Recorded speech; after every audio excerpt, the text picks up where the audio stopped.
അല്ലേ? അതുകൊണ്ട് ഞാനൊരു കാര്യം പറയാം. ഞാൻ മിക്സഡ് സ്കൂൾ പഠിപ്പിച്ചിട്ടുണ്ട്, ഇവിടെയും പഠിച്ചിട്ടുണ്ട്.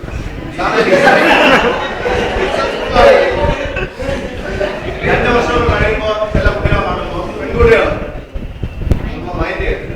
പക്ഷേ ബോയ്സ് സ്കൂളിൽ ഞാൻ വന്നിട്ട് ഒരു 10 വർഷമായി. എവിടെ വെച്ച് കണ്ടാലും ഒന്ന് പുഞ്ചിരി. അവർക്ക് പൈസയോ ഒന്ന് തരാൻ അങ്ങനെ ഒന്നല്ല, അവർക്ക് ഇഷ്ടമൊന്നുമല്ല. ശരിയാണ്. നിങ്ങൾ കോഴ്സ് കഴിഞ്ഞ് പോകുമ്പോ ഒരു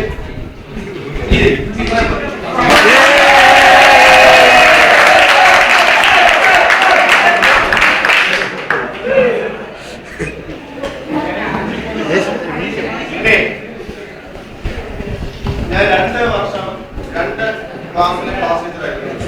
മിക്കപ്പോഴും ഈ കോഴ്സ് കഴിഞ്ഞ് പോകുമ്പോഴായിരിക്കും അമ്മമാരെന്ന് പറയുന്നത്, സാറേ ഞങ്ങൾക്ക് വീണ്ടും പഠിക്കണം, നിങ്ങൾക്ക് അതുപോലെ തോന്നും കേട്ടോ. അപ്പൊ ഈ 2 വർഷം നന്നായിട്ട് എൻജോയ് ചെയ്യാം. ഇത് ഇനി ഒരിക്കലും നമുക്ക് കിട്ടത്തില്ല.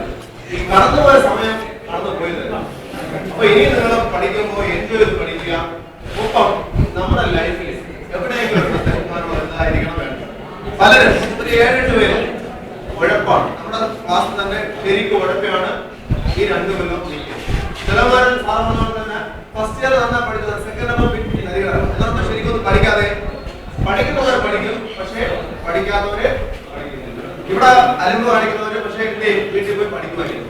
പക്ഷെ ഇനിയും 1 മാസം നമ്മുടെ കയ്യിലുണ്ട്. ലൈഫിലെ ടേണിംഗ് പോയിന്റ് ആണ്.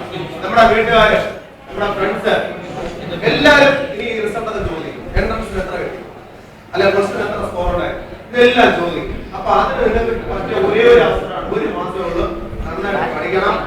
ഈ ഒരു അച്ചീവ്മെന്റ് നമ്മുടെ ലൈഫ് മൊത്തം, നിങ്ങൾ എവിടെ പോയാലും നിങ്ങളുടെ ലൈഫിൽ ഏത് പാർട്ടിൽ പോയാലും ഇത് ഒരു കൂട്ടായിരിക്കും. അതുകൊണ്ട് ദൈവം നമ്മൾ എല്ലാവരെയും അനുഗ്രഹിക്കട്ടെ. ഞാൻ